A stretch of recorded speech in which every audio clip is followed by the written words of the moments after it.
Hello, everyone. This is Mr. Akbar, math and data coach here at Cedarbrook. First of all, I want to say welcome back. As you know, we have worked very hard over the last couple of years to implement a lot of different things here at the school.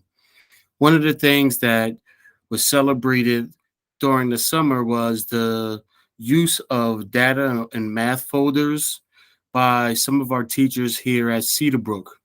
Where we hopefully want to continue that tradition of implementing these folders inside of our classrooms in order for us to do two things. Number one, utilize the math manipulatives that the iReady program provides for us, and also students owning up to their data. So I'm going to share with you a couple different things um, as I show you how you can utilize it, give you some ideas. Don't say you have to do it particularly that way, but I am going to show you some different ways how it can be utilized in the different forms that I can give you so that you and your students can be successful this 2022-23 school year. So let's talk about manipulatives. We've done a lot of different PDs on manipulatives, and we're going to continue to do so as you got new hands-on manipulatives that is a part of our iReady Classroom program. Also, with this program, there are also paper manipulatives that can be utilized whether they're doing independent work or during their iReady time intervention time. So we all know that manipulatives are important, right? So there was a study done over the last 4 years, and these studies show that students scored 30% better in those classrooms that have manipulatives available for students and they are put to good use. A historian named Clements, right? He calls this type of understanding integrated concrete knowledge. Now, for those that don't know what concrete is, there's something called concrete, pictorial, and abstract, and all three of them are connected with a student being able to understand mathematical concepts and being able to use that development each and every year. The concrete stage is a mathematical concept is being introduced with the use of manipulatives, where students are able to explore the concepts using the manipulatives in a purposeful activity.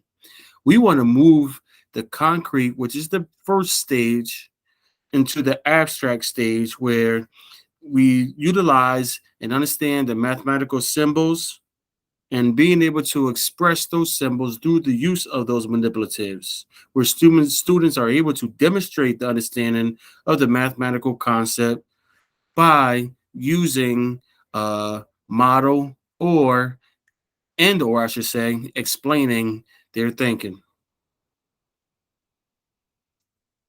Now, we all know that there are positive long-term effects of the use of manipulatives, such as verbalizing mathematical thinking, being able to discuss mathematical ideas and concepts. And you know that's going to be the focus of this year's math um, as far as our overall district, relating to real world situations, making presentations, taking ownership of their learning. And also, we all know that it's a big thing when they are taking that ownership, they build that confidence, right? They believe in their abilities where they can discuss those solutions that they were able to figure out to those mathematical problems. So, one second as I turn my camera on because I do want you to see me at this time because I am going to show you some of the things that we can utilize. I'm going to stop sharing my screen. Let me stop sharing. All right. So let me get into how we can do and utilize this folder. So first of all, everybody, this is the folder that I was able to give out last year to those teachers who wanted to participate. I'll do the same thing for you. So there is a cover, of course, their name, grade, and we want to keep it universal. So our folders look similar. So each and every year, as we continue to improve here at Cedarbrook, that students know that when they see this, they know what it stands for, they know what to do, and how to utilize it. So inside, what I have inside is I have the math sense makers, and this for iReady is all based on your particular grades. And they have all different types of things in it based on the hundreds chart. Going to number lines, going to dot paper that students can utilize when they are working independently or on their iReady practice. So one of the things that I do with these math sense makers is that I kind of like create a whiteboard with them, right? So this is an example of a hundreds chart. So say if I was doing the problem 53 minus 21, of course I would have the students figure it out, and then I will have them utilize the hundreds chart, starting on the 53, counting back 21. There's many different ways, strategies we can go by that, but having them being able to utilize it and get that visual and understanding of where the beginning is and ending point is and how to calculate it. So that's one way that you can utilize these makes and math makers. And again, this is going to be huge for our students when they are working independently. I also have another sheet in there where they can utilize kind of like my dry erase board. So for those teachers who do not have dry erase boards for students, this is easy access for our students to just pull it out their folder. And with that, they're able to write and solve their problems down. You're able to see it, or even if they have the hard or physical copies of the manipulatives, they can utilize that and be able to solve their work or solve the problems on this created whiteboard. All right, so that's how we can utilize the math manipulatives with our folder. Now let's get into the data. As we know, data is very important, right? And we know that data tracking has different benefits for students, such as it increases students' effort and progress, right? It enhances their motivation. Again, that's a big word for motivation and believing in themselves, right? Because the goal is not for them to understand that task for that 40 to 60-minute block. The goal is then for them to understand that strategy for every year as they build on to their knowledge. So there's many different guidelines on how you can utilize different data trackers. I have a ton of different ones that you can use. That's all based and tied into our iReady classroom program.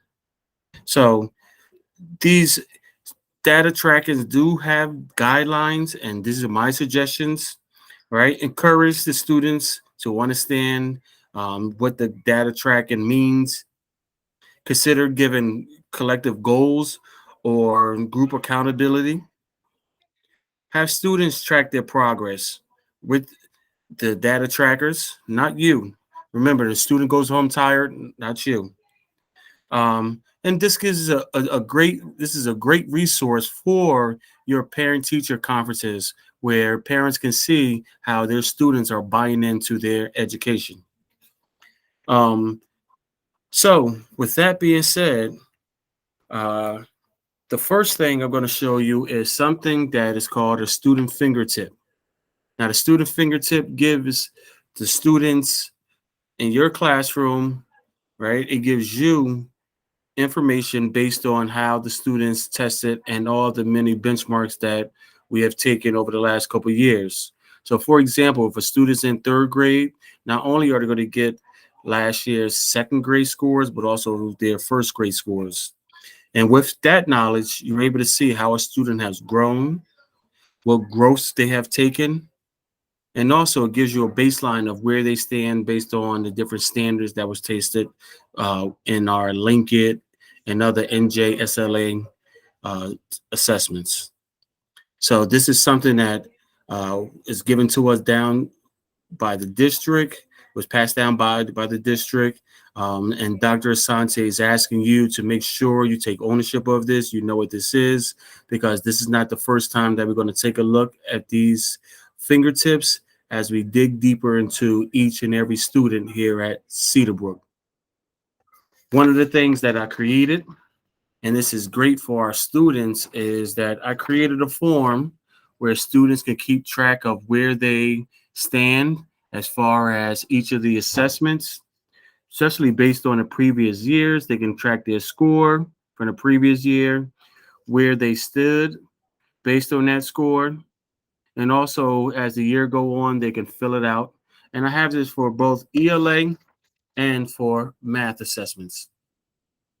So if you're interested in having these data trackers, I will send this to you. But this is something everybody's going to get, and you need to make sure you keep track of it. One of the things that you can do and utilize this is that you can put this inside of the sheet protector, and that way that it doesn't get messed up throughout the year, and students could just pull it out when needed. All right. And also, again, like I said, this is a great resource that you can show your parents where the students started the previous year and how they are growing.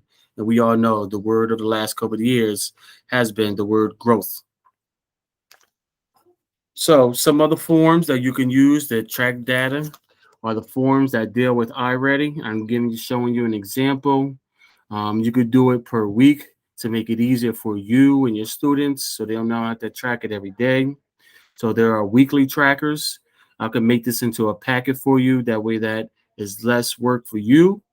And it's easier for our students to maintain and know where their papers are, so things don't get lost. And it also could show how they started and how things are going throughout the year. So this is one of the forms.